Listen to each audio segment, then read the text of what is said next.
Oe o le atua e mai le vavau e o i le whaavavau. O le alefa ma le o meka. Le atua e pule i le langi ma le lalolangi. I le nei tae au i le amataina o le nei Sauniga whaapitoa. Tutu la i lau e kālesia, o lou nuu, o lou ainga whaaleanganga e mātou te vivi i ma whaafetaia le silisili ese o la uafio. Mātou o le atu le atua whaamole mole. Whatinonga ma fuafuanga o polokalame, whaataatitia, mo le nei Sauniga. Talo ina iei le whaamanuianga la uafio. Mafuta mai lo na amatanga se ia o i le whaiunga. Tu maua tu lava lo lava vi inga. Nei se ia o i le whaavavau lava. Amen.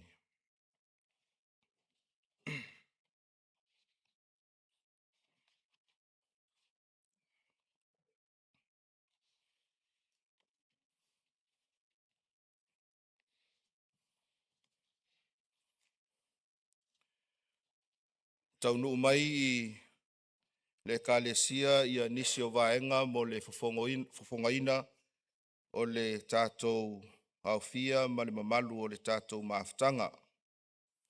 Suafa si itia mai, whaongaina i tutono le kalesia Wellington e Samoa. Suafa o le talavou ia Marie Lolesio, si itia mai mai le kalesia Satui, Fastouta, Samoa. Si itia mai le kalesia Wellington e Samoa i porirua nei. Wala watu ma le anganga whaaloalo ina ia whātu mai se lafo e talia ai ia le nei talavou, whātu ina mai, ia whailoa le sitia o tau a au, tātou ioe. O le whamaoninga o le tusi papatiso ina ia le nei talavou, i le kalesia whale asi uta i Samoa, talavou ia Tionita, Poualai, si tia mai ia i le kalesia Wellington e Samoa mo le whaongaina e ti ute mawhaiva o le ngā luenga. Tuina atu le wanoa e whaatu mai ai se lafo e talia ai, talia, si tia mai o tau a au, a whai o tau finangalo lea sau no mai le ioi.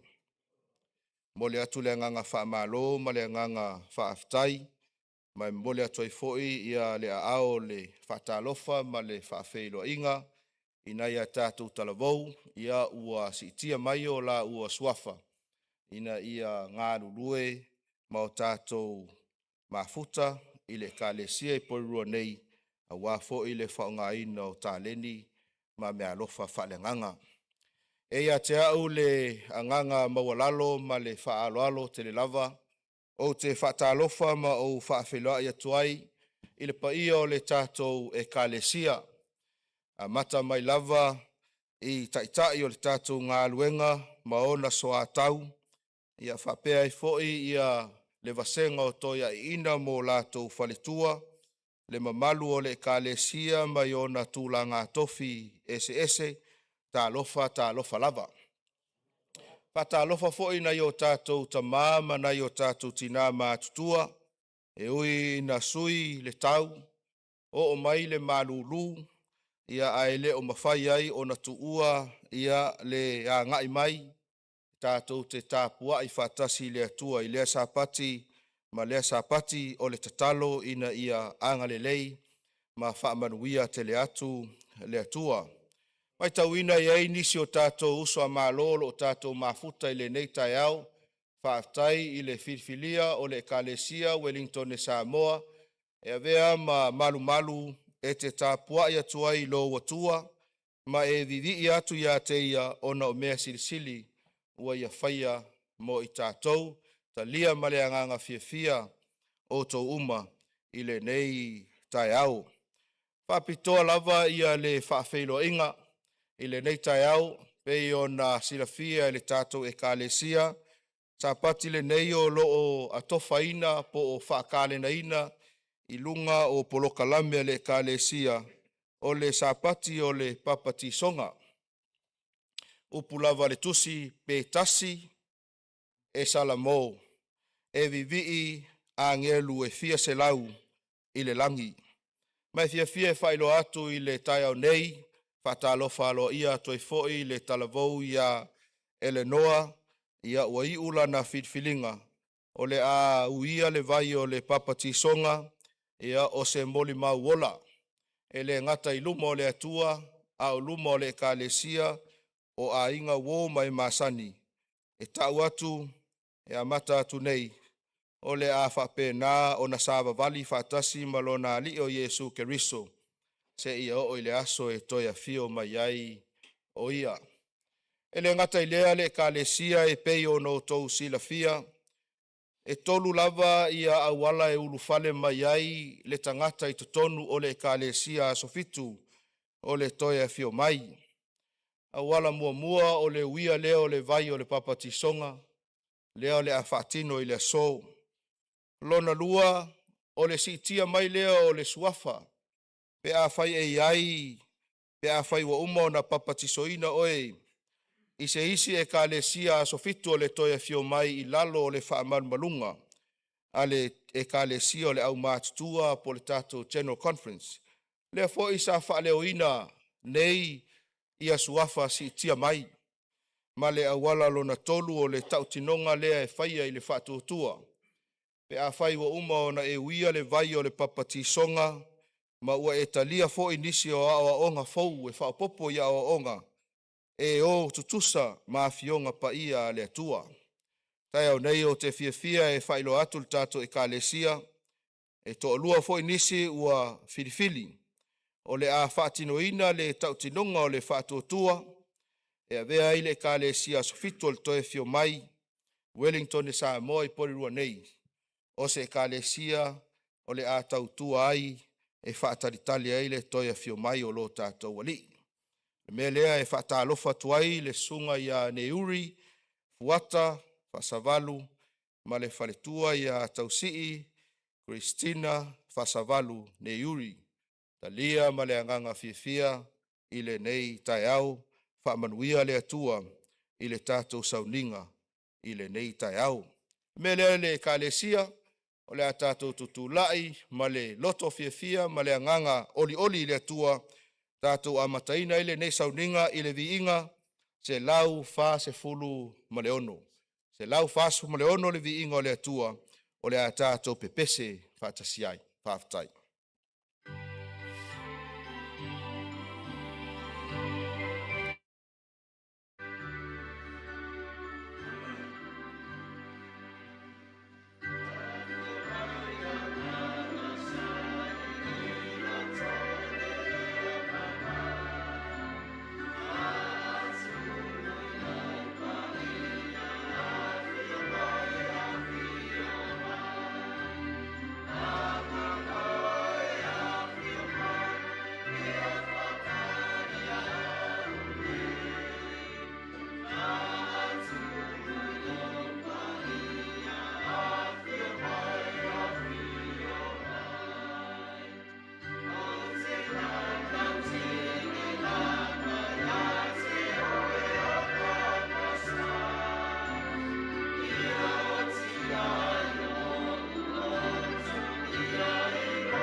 Malaulia mal whaalolo tātou e kālesia ina i o tātou walala mai lalo whaamole.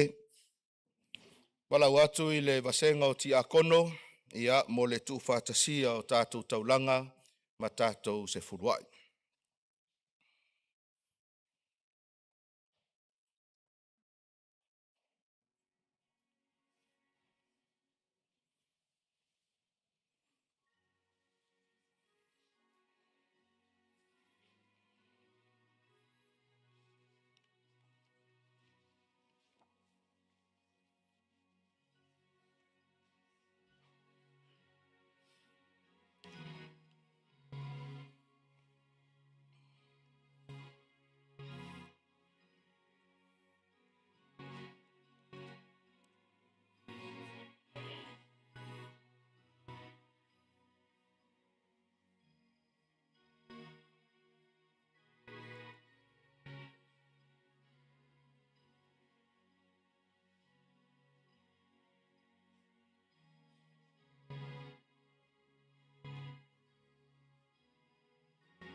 Puno do mai tō wala u Sauniga le tātou tatalo.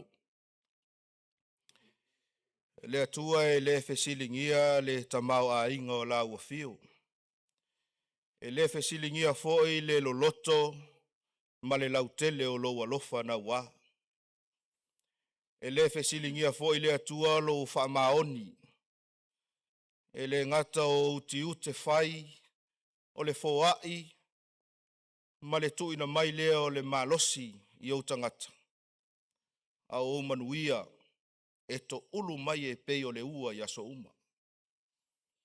I le nei tai ao le atua ua mātou o atu i luma o lo nofo ali pa ia ma le mamalu. I le anganga maua lalo mātou te whaapea tuai. Whaafetai, whaafetai, whaafetai. Whaafetai i au manuia sa e whaamanuia mai ai lau e kālesia. Ono aso le vai aso umawai. Whaafetai lau tausinga ma lau puipuinga. E ui na tutupu whaalave lave i le sio manga o meolo mātou no nofo ai. E tai le atua o lo e tausi pea i lau e kālesia i aso uma. Mea e le mawhai ono mātou to e tau i atu. E tai le atua ua tutu lai o auna ti akono. E tuina atu e le ngata se fuluai sa e whaatonu ina ai le au whaatuatua mai au a fionga paia. A o taulanga foi ua momoli atu mai le taele o lātou finangalo mo mātou loto. O le tatalo le atua ina ia whaamanuia la ua fio. Whaamanuia i tamā matina mātutua o lau e kālesia. Whaamanuia la ua fio. E le ngata i a inga taitasi. Ai whapea talavou mana i whanawiti. Whaamanuia i polokalame ma fuafuanga whaataatitia e whaalangolango atu. I le taitainga a laua nganga paia. Ia iai o manuia. O aise tasi o lo i tutono le nei malu. Mana o mia laua fio. Le atua whaamole ina i a apa mai ai whaamole. Talo foi i laua fio. I le nei Sauniga ma fuafuanga o lo mulmuli mai. Ia i manuia o laua fio whaamole. Mātou te ole atu foi laua fio mātou se whanau. E to i lalo i le tele o taimi mātou te se. Ai mātou te whaamau lalo atu whaamole ina i e talia le nei fonga. Fo i atu ai le vi inga i ate oi. Whaamanuia mai laua fio whaamole. I lo lava suafa pele Yesu o mātou te talo atu ai nei. Amen. Whaftaia ia sunga i ti akono mo le tu whatasia o taulanga ma se fuluai.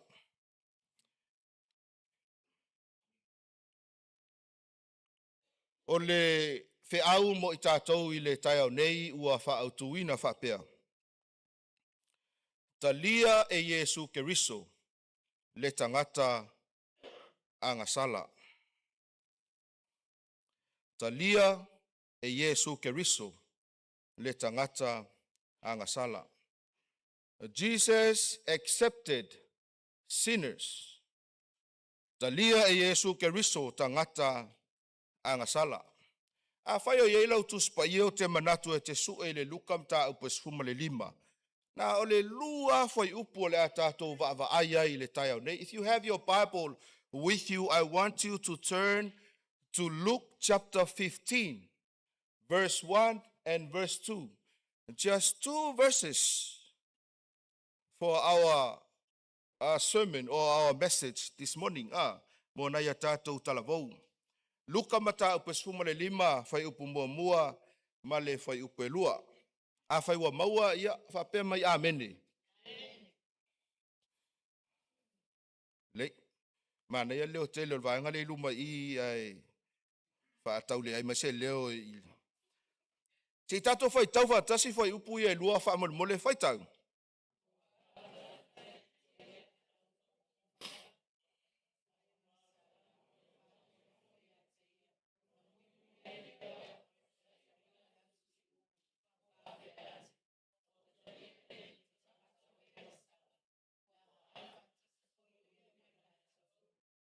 Malo, e le tatau ana ngalo ia te oe, ia le tusi whai tau, ia o le tato wheau i le tai au nei. Ma e tatau foi o na umaifo ua e tau loto ina, ua teu loto i lo fina ngalo, ma o tato loto, ia le nei mau tā ua o le tusi paia, e a mata ai le tusi o luka ma tā upes fuma le lima. Pa mai ua whaalata lata ia te ia, le au te lona, ma e angasala, e whaalongolongo ia te ia. O na mui ai leo le au farisaio ma le au tusi upu. Ua whapeane, ua talia e le nei tangata, o e angasala, ua a ai whaatasi foi o ia ma i lātou. Ana ia lao le whaperetania pe a whai isau tuspa ia pālangi. Pamai, then all the tax collectors and the sinners drew near to him to hear him. And the Pharisees and scribes complained, saying, This man receives sinners and eats with them. O laungal na. O laungal na. O le tele o taimi le ka le sia pe a tato whaitauina le tusi o luka mta upes fuma le lima. E nau o tato mawhauwhau e tuli loa whata oto Yesu. Whata oto i mea na leilo loa. Whata oto e whata tau i le maa moe na se. Whata oto e whata tau i le tupe na leiloa. Whata oto e whata tau i le atali i na alu ese malona ainga. Ai misi le makanga. Misi le amatanga. Le kalesia o te tau atu ia te oe le tai o nei. O se tasi le nei o awa o ngā matango fie o le tala le leia le atua. O le talia ina lea e Yesu. O ilantou e tele ina te enaisi. One of the most beautiful truths, or one of the most powerful truths about the gospel and Jesus Christ himself. The truth about accepting sinners. Le mea moni e whatatau I le talia ina lea o le tangata angasala. Ai sila mai tangtanga I le luka mta upe luas fuma le lima. Tatala lava le tusi na walolofi mai tangata ese. O mai ai mataitai o le lotu. Ai tote sila fia. E le amata le luka fuma le lima. E whatatau I le maa moe wase. E le amata le Lukas 4:5 e whatatau i le tupe na le iloa. E le amata le Lukas 4:5 i le atali i whamau oa. It begins with sinners gathering around Jesus. E amata ina o mai tangata ngasala. E to sina atu la lato vai. E tuli a mopo wai lea tangata. Who is he? Ile moli maua le au farisaio, this man. O le tangata lea.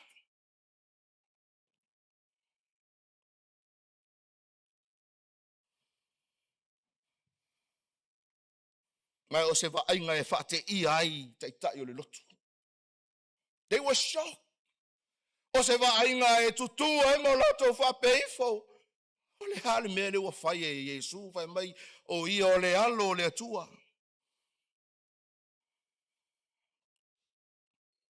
A mata I tangata ngasala. Ua whapoto ina mai I le mea ma le ndofuanga o lo ia Yesu. Ai papakiu lo le au farisaio. Mui e le au farisaio. Fai tio e le au farisaio. Fai mai le lato mau e mawhai whape fea. E le nei tangata. Ona ia talia ina tangata hangasala. E le mawhai o lato manatu pu mo'o. E le mawhai o lato langona le au farisaio. Ona lato whaawasenga ina le tu a inga va ainga lea. O le talia ina. E se tangata pa ia. O ni tangata le pa ia. De mawhai. How can these holy men could welcome unholy people? Ina ua whaitau le tusi leo luka. Matua I struck alo o mawhau e tau mawhai na ia whaawasenga le mea leo lo tupu I le tala. Ai o I o lo au mai ai se fe au o se fe au e whaingofie o Natalia e le tangata pe a whai e tau lai la tātou wa ai a Yesu. O le arwhi au. Talia Yesu tangata ngasala ina ia avea ma tangata pa ia. Jesus accepts sinners so that sinners can become saints. Si lunga lo lima pe afa pe ele isa wang sala. I'm a sinner. Oh. Saved by grace. O a le tangata ngasala. Pa ola ina ile alofa tu noa o le atua. Mai o le misiona le na Yesu na fio mai ai lo tātou lalolangi. Si o tātou bava ai te isi lawa e whaatatau I mau I apo o whai upu I e lua sa tātou whaitawina. Pe ai se a le mafuanga. Awa fesili ai le mafau o tangata sue. Sometimes when you read the Bible, you ask questions. Questions say you want to know deeper. You want to know something more about these two verses. Failauga polea. Ai se ale mafuanga. Ua ese ai le tauina o te lona mae angasala. Ai se ana le tu fatasi ai I se upu se tasi. A fai ua te lona uma. A fai ua angasala uma. But the Bible says that they were tax collectors and sinners. And the question is, why? Ai se a. Ai se ana me ua whapea ele tusi ina o le tusi pa ia. Awa le tala na le fai mai ai luka. Ua whaalata ia te ia le au te lona mai ansala. Ia, si tatou tilo. O le te lona. Whai mai o tangata I utaia ua whaafai ngaluenga ina le malo Roma. Tangata whai mai ua awe ia ile whaatuotuanga le malo. La tau te o e hao ina mai la fonga. Mai o la tau lava tangata. Tax collectors were Jews who worked for the Roman government, collecting taxes from their own people. Lato ngaluenga lea, mai tau mai. They were often known for dishonesty, greed, and extortion. Mai o mea ia e tele nai loa ile au te lona. O tangata e le whaamaoni, o tangata e mata pea pea, o tangata e matuai ese ale lalolangi, e iai i la tau. Tele lau taimi i le kalesia, e le aia ma se tangata whaamaoni i le atua, e fia laka laka se te lona. E ke wa aia ku lau wasau afe mai lau fale, ka pe mori, lokal whekikoa. E te wa aia tu loa lai vili mai a lai a pia mai le ingoa i lungo lau screen. E ti ngana e awanoa, ai le tali al telefone e whewhiau. Leanga o ia ole te lona. E te wa aia tu loa ua amata o na sau e a ngai mai le mele e te iai. Ea. Vavea ngai mau. I saw you the other day. Where? When? It wasn't me. Ona. Ole va aia le au iutaia. Te lona o tangata whaalata. Amene. Te lona o tangata e whai mea pio pio. Te lona whai mai e le talia ina i to tonu o ni lotu. Te lona o tangata e le mama. Bela ngai ka orke longa. Ai sango e loma whamtalanga. A toa mai anga sala. O le upu anga sala o loo ta ua le maulea. O loo whasino le ia ila tau e le ausia le tūlanga maualunga. O le tapula. Po o le tapula maualunga o loo tausia le au farisaio. Ia po o le tapula a fo ia le lotu. O le va aila ila tau ia o le melna e tau o le tangata anga sala. Mai ua vea ile upu lea le kalesia. O le au te lona mai anga sala. Ua vea o se upu masani e le nuu matangata. Ua oni tangata e le talia ina. Ua oni tangata e whaasa. E whaasa o na iai ino fuanga. E mafuta ile au pa i o sisi esi. E isa ke longa i kongui. Ai asi tangata anga sala.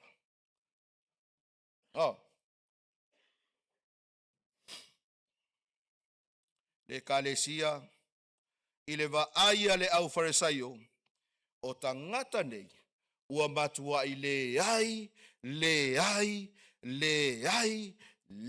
lava se wha moe moe. Ile va aia le au farisaio. O tangata ia e matua i mai maua le taimi. Le va aia le au farisaio. O tangata nei e fiu e la unga tu iai le tala le lei. E le suia lava o lato o langa. Mafu anganga e ofo le au farisaio. O lae a ai mai. Te lona mai anga sala. Mai Yesu. Ile va aile al au farisaio. A ole sila mamao Yesu ke riso. O tangata tonu lava ia. E fetau ele loftu noa le tua. Tangata ia. Te lona mai anga sala. Mai le va anga bombo te whaasoa tu ia to e whaatatau le maulea. Talia ina wasau ya Yesu.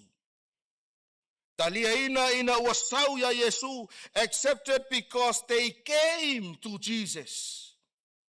Le kalesia maltato mafutanga. E le mafai ona e o mai ya Yesu pe a e tutu mamao. E manao mia lo tato wo mai ya Yesu e pe ona fai mai ya ile fai upumua mua. Ua faalata lata ya te ia le au te lona uma mae anga sala. Ele fai mai na tutu mamao mai le au te lona. Mae anga sala. Fai mai ua faalata lata mai. Ia lea tua i ia ele noa ma ne uri ma tausi. Ile rato filinga. Ina ia faalata lata mai ia Yesu.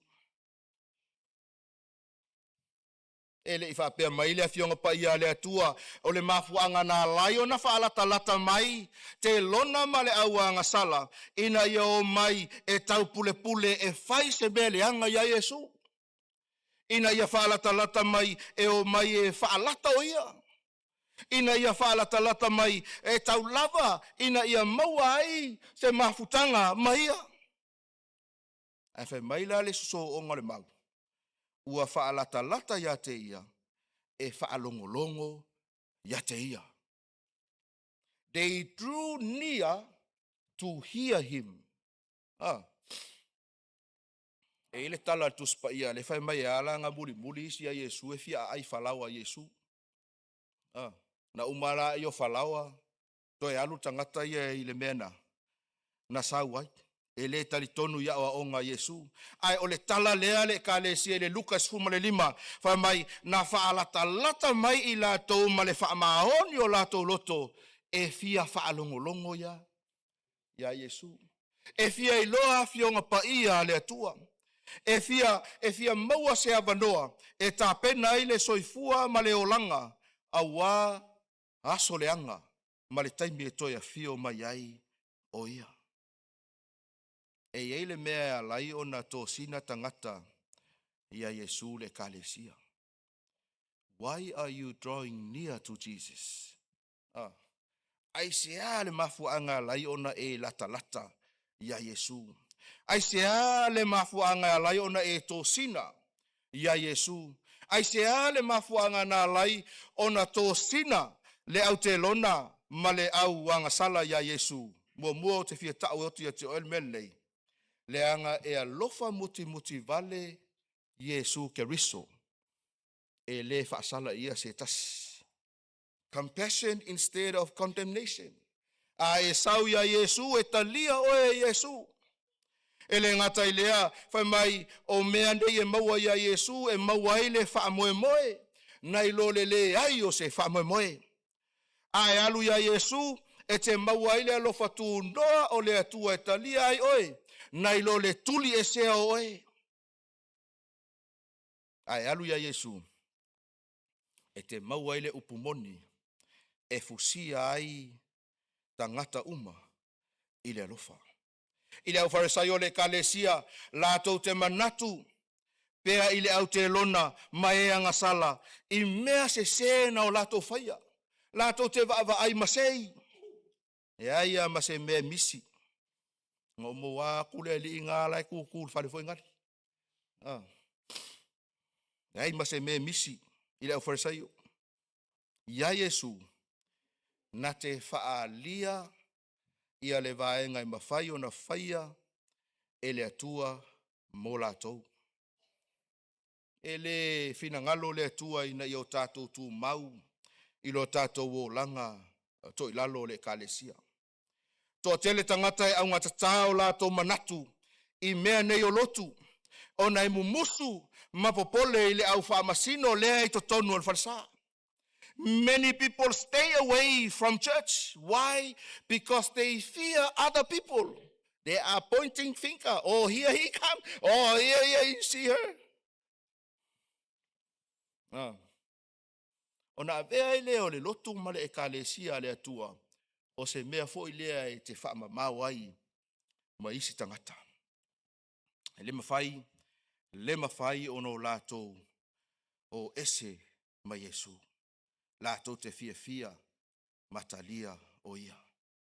Le kalesia. Pai mai ia le vaenga muli o le maulea. Ua talia I le nei tangata o e hangasala. O le aunga tonu o le upo le au farisaio ina ua lātou whapea mai, ua talia I le nei tangata o e hangasala.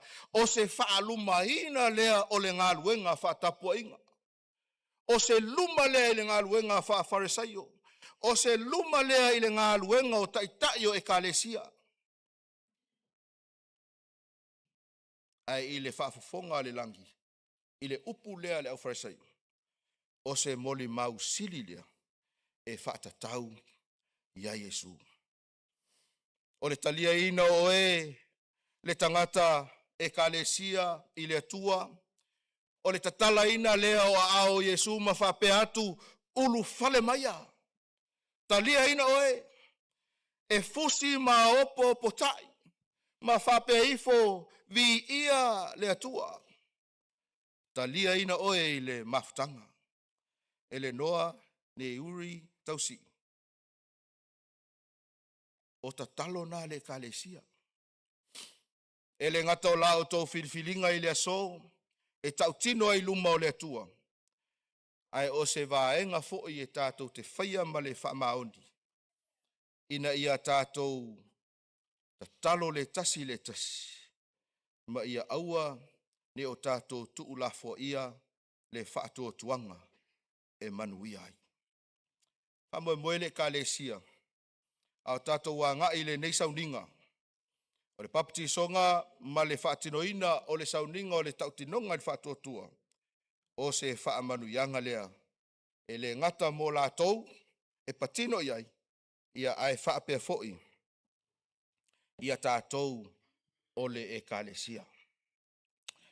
Teimili nei o le a tātou whengai ai ma tautinonga o le Papatisoga. O te walaulia ia le talavou ia Eleanor. Please stand.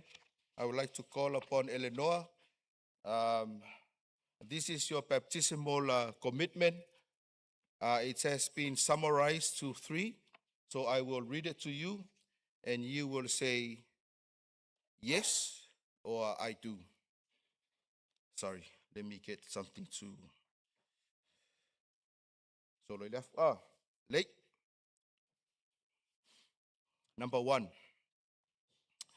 I accept Jesus Christ as my personal Savior and Lord, and I desire to live my life in a saving relationship with Him. Thank you. Number 2, I accept the teachings of the Bible as expressed in a statement of fundamental beliefs of the Seventh-day Adventist Church, and I pledge by God's grace to live my life in harmony with these teachings. And the last one, having been baptized by immersion as a public expression of my belief in Jesus Christ, I desire to be accepted in the fellowship of the Seventh-day Adventist Church and to support the church and its mission as a faithful steward by my personal influence, tithes and offerings, and a life of service. Tight. Can you turn around? Keep standing, turn around. Yeah. Face the church. Face them, Eleanor. Yeah. Manatu ina ia whaatu mai se lafo e talia ai ia Eleanor. Ia e avea o se tangata. I know it's 12 o'clock. E talia ai ia e avea matangata o le ekalesia. Whaatu mai lafo. Failauga mai si tio toa ao. Wave at Eleanor. Eleanor, look at them. Those are the people that you will go to when you need money. Yeah. Late. Walaulia mal whaaloalo ia neuri ma tausii whaamolmole e tūlai mai.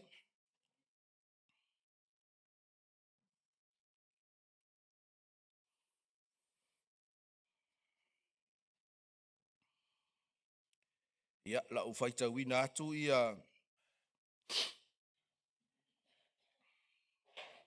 tautinonga nei. Ia ona luatali mai lea ile ioe.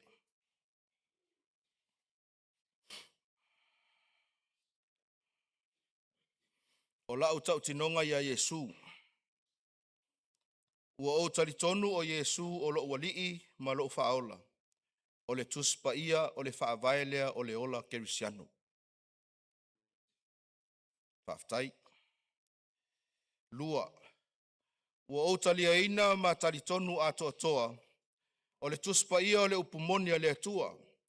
O lo whaamatala aia o ngā whaavae o le tuspa ia. O le au tau mawhai e ala i le lofatu noa. O le au soifua maola isi o langa. E o ngatasi ma ana fionga. Tai. Vaenga munubulisi. Ua utaliaina le papatisoina po o le tautinonga o le whaatuatua, ua ose whaatinonga lea I luma o tangata. E whaailoa atu ai la utali tonunga, ia Yesu Keriso. Matalia ai I le maaftanga ale ekalesia sofitu o le toia fio mai. Malango I le ekalesia maana ngā luenga, la vea ianganga. Ato ai ma le tuina atu o se fuluai mataulanga, o le tali whaafetai I whaamanuyanga ale atua. Te walaulia ia ne uri ma tausipen whaiona sumalunga nei whaamalmole.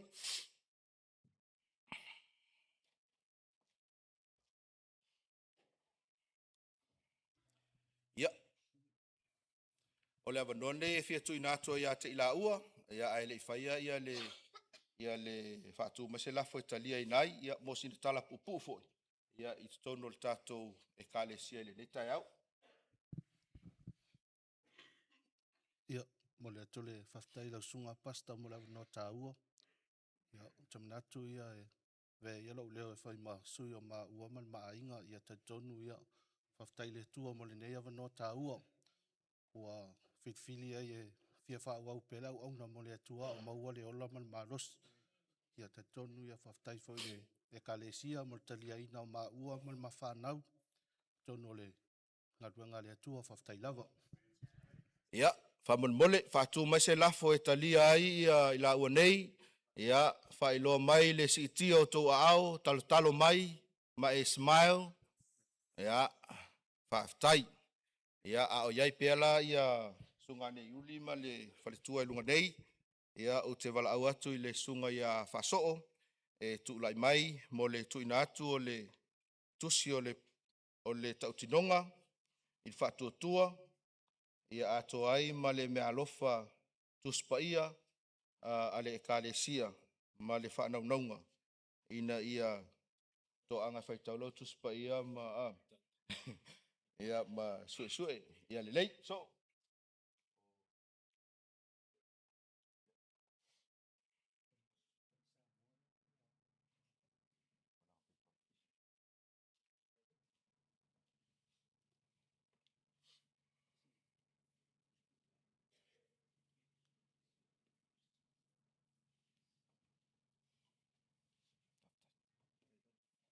te wala o tia ele noa whamole, tula mai.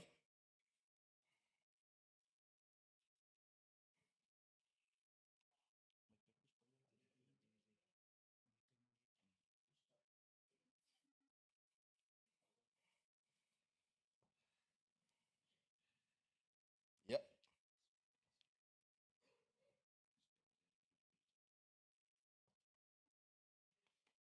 Whaftai.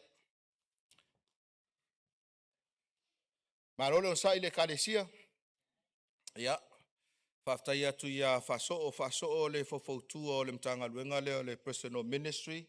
Ia lea sa tau au ina atu ia tusi papatiso, ia po tusi pasifo i o le tau tinonga a toi ma mea lofa ale kalesia ia mo le soifua whale nganga o i lato nei. Ia ai o le avanol nei.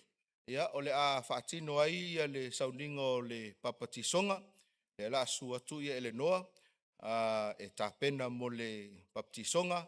A mai al Papatisoga ia e el tatou pese usu whaatasi ale kalesia pese se lau fitus furma le lua.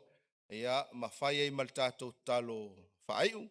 A mai al talo whaaiu o le mutaanga fol na o le tatou Sauniga I lunga o le marmanu nei.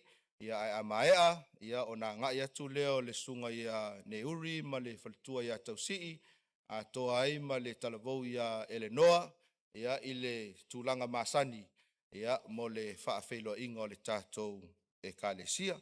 Ia mana ia usu mai se tau pese na stasi pe lua, ia o tāpena mai ia le Sauniga o le Papatisoga, whaaftai.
When I take you down, you bend your knees.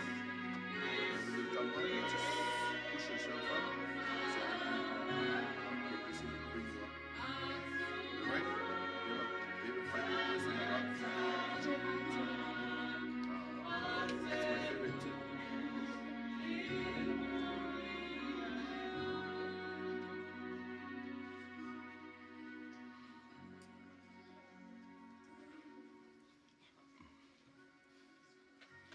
Maya, so my ilang alay, American. And I don't know me, Eleanor.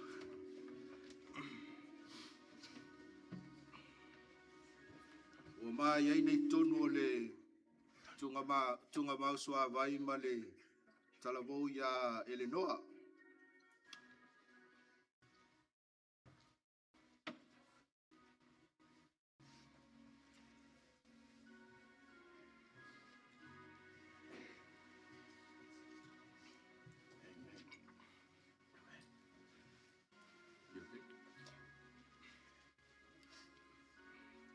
Eleanor is a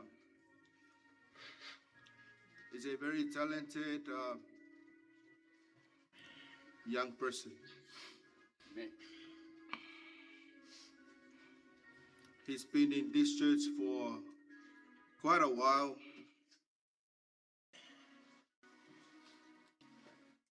And she's been going through a lot.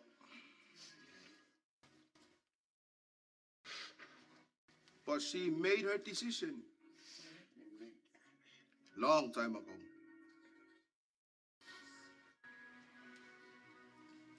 And for your information, she's the one that started 7127.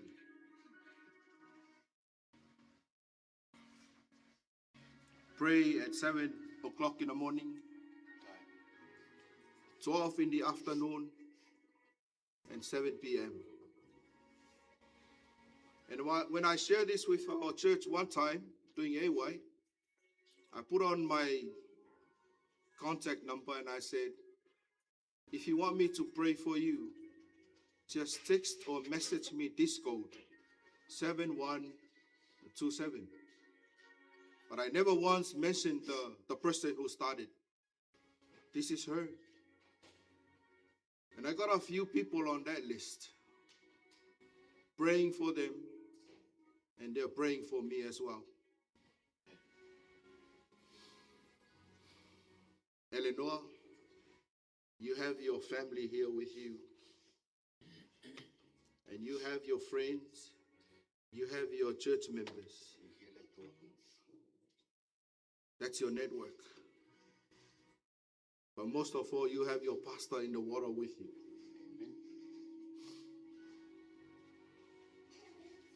Do you love Jesus? Her favorite verse is Jeremiah 29:11.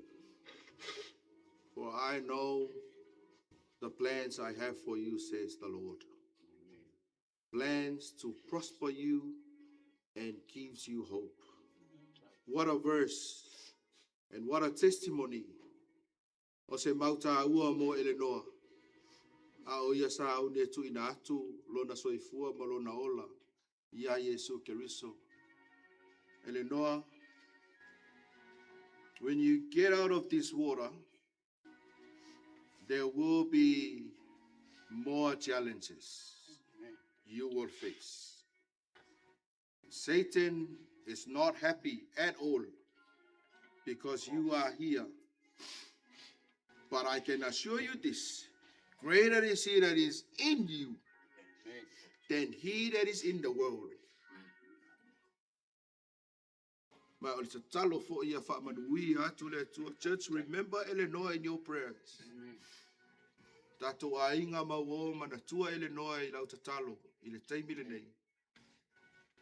Ma le lumana I se ia o I le aso ia fio mai ai Yesu.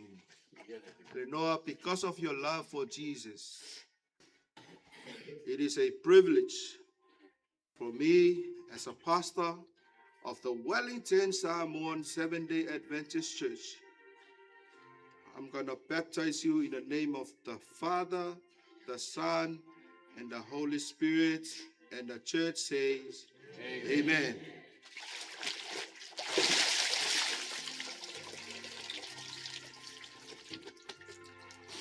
God bless you.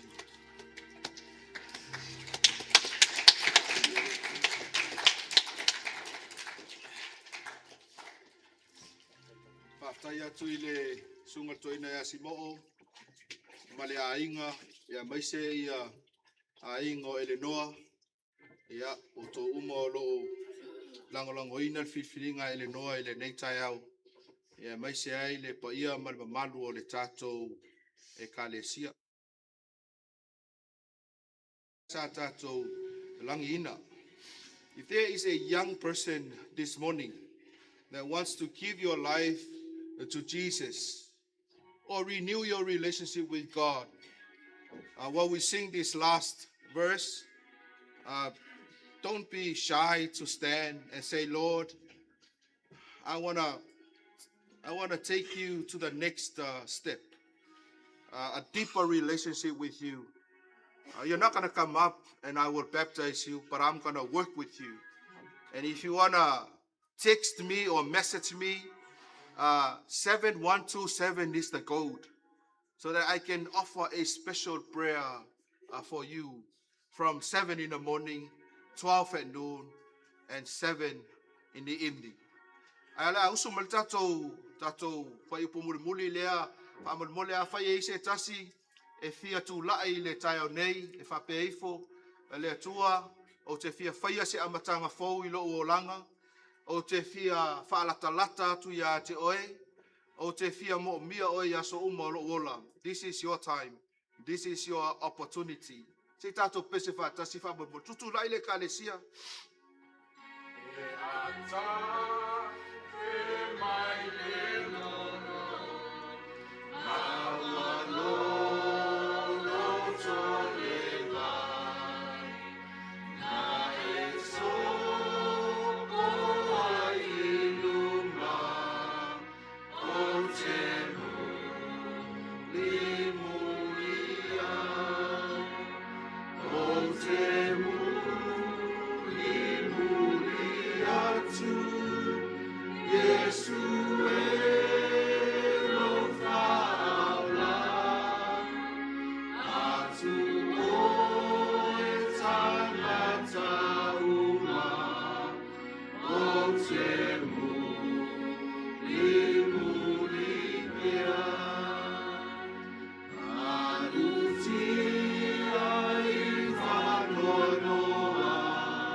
Whaftai mo le langi ina o whai upu ia o le vi inga lea. Whaftai tātou e kālesia. Whaftai fo ia te ilatou o lo whaia latou filfilinga. Ia matatalo le mui fo i le tua mo le laasanga I le lumanai. Manatu I le nei tu aso o le au maia le nei Sauniga I lona mutaanga. La tātou pepese whaatasi ai I le vi inga o le tua se lau fitus fulma le lua. Tau lava whai upu mua ma le whai upu muli. Ia ona o whaia leo le tātou tatalo whai.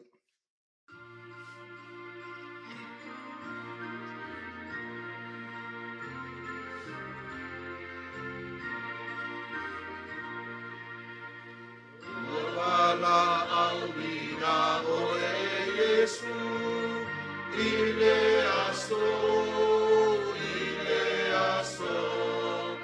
e whane au ngā e alau na lofa, ma e mamau ai mai a.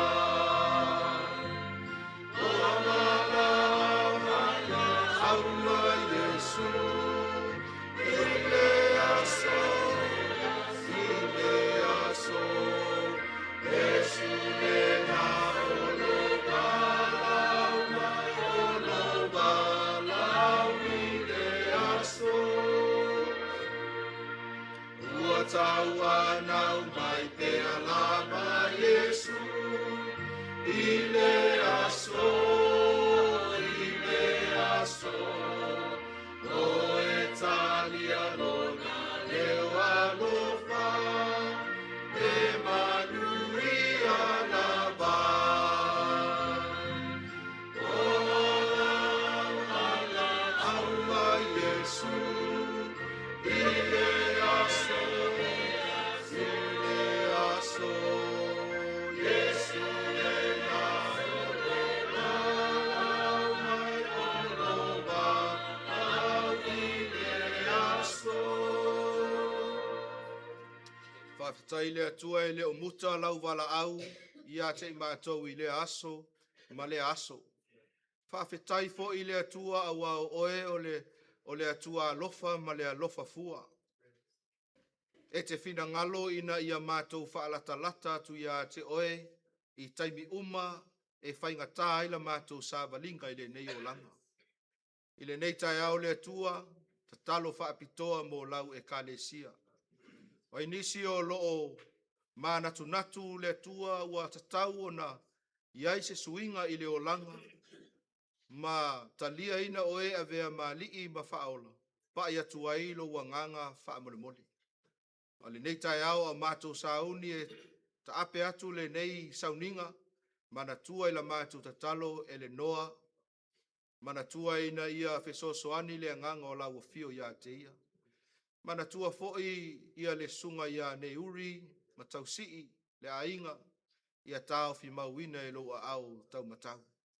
Whaamanuia i le nei au fia, mai mātou uma, whaamanuia i toi taimi o loo tutoi o loo sapati, i lo lava suafa Yesu o mātou tatalo toi nei. Amen.